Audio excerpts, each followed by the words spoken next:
2026ஆம் ஆண்டுல சிம்ம ராசிக்கு என்ன மாதிரியான பலன்கள் இருக்கு அப்படின்னு சொல்லி கேட்டு தெரிஞ்சுக்கலாம். 2026ஆம் ஆண்டு சிம்ம ராசியை பொறுத்த வரைக்கும் ஏற்கனவே அஷ்டமச்சனியில நீடித்து கொண்டிருக்கக்கூடிய நிலையில நல்ல பலன்கள் அந்த அளவுக்கு சொல்றதுக்கு இல்லைன்னு தான் சொல்லணும். புது இன்வெஸ்ட்மெண்ட் பண்றவங்க கண்டிப்பா பண்ணக்கூடாது. புதிய தொழில் ஆரம்பிக்கக்கூடியவங்க உறுதியா பண்ணவே கூடாது அப்படிங்கிறத மனசுல நிறுத்திக்கணும். லீகல் சம்பந்தப்பட்ட விஷயங்கள்ல நிறைய பிரச்சனைகளை சந்திப்பாங்க. தனிமையை சந்திக்கக்கூடிய நிலைமையும் அவங்க தள்ளப்படுவாங்க அப்படின்றத சொல்லலாம். ஒரு கடனை அடைக்கிறதுக்காக இன்னொரு கடனை வாங்கியோ அல்லது நகையை அடமான வச்சு அந்த கடனை நம்ம ரிட்ரீவ் பண்ணிடலாம் அப்படிங்கிற எண்ணமோ தயவு செய்து கைவிட்டுருங்க. ஒரு சொத்தை இழக்கக்கூடிய நிலைமையோ அல்லது பெரிய கடன் வாங்கக்கூடிய அமைப்பையோ சிம்மராசிக்காரங்களுக்கு இந்த தருணத்தில் கொடுக்கறதுக்கு நிறைய வாய்ப்பு இருக்குது. ஸோ அதனால புதிய முயற்சிகளை கூடுமான மட்டும் தள்ளி போடுங்க.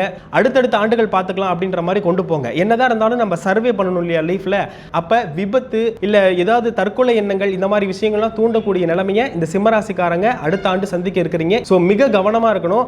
ரொம்ப பாசிட்டிவா ஃபீல் பண்ணுங்க. நிறைய மெடிடேஷன் ஃபாலோ பண்ணுங்க. இதெல்லாமே உங்களுக்கு கண்டிப்பா பெரிய அளவுக்கு உதவும் அப்படிங்கறதுல மாற்றம் இல்லை. ஒரு 40% தான் இந்த ஆண்டு உங்களுக்கு நல்லா இருக்குது. ஸோ அதனால பெரிய இன்வெஸ்ட்மெண்ட் மட்டும் பண்ணாம இருக்கிறது வெரி பெட்டர். வண்டி வாகனங்கள்ல ரொம்ப கவனமா இருங்க. லாங் டிராவல் தனியா நீங்க ஓன டிரைவ் பண்ணிட்டு போக வேண்டாம். அதையும் நீங்க கவனத்தில் வச்சுக்கணும்.